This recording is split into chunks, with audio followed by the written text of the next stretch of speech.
The shadow on the farm. Night enveloped the farm in black velvet, only the dim moon casting a silvery glow on the abandoned huts and overgrown weeds. The silence was oppressive, and the air was cold and damp. Suddenly, this silence was pierced by a horrible sound, a piercing, agonizing cry of a cat.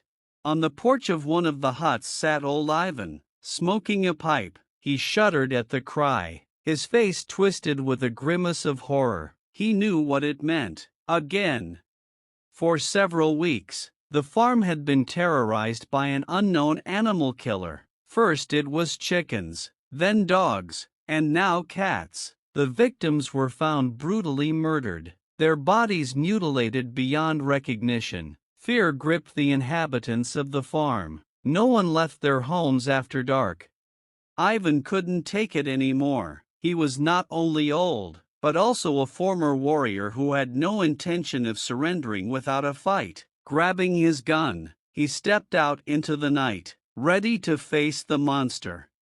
He walked down the dark street, warily listening to every sound. Suddenly, a shadow darted out of a dark alley. Ivan only had time to see the sharp eyes and sharp teeth before he was attacked.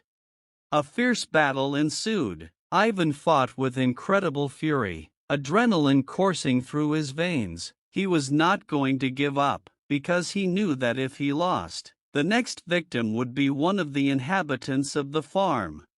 Finally, with the last of his strength, Ivan managed to strike the monster. The creature hissed and recoiled back into the darkness. The old man fell to the ground exhausted, his body covered in wounds. He didn't know if he had finally defeated the monster, but he knew he would no longer allow it to terrorize the farm.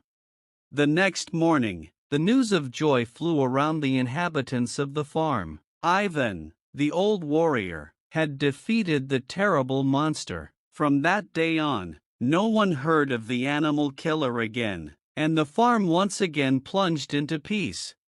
But the shadow of horror cast by the monster hung over the farm for a long time, and the inhabitants will never forget either the horrible cries of the animals or the selfless courage of old Ivan, who risked his life to protect them.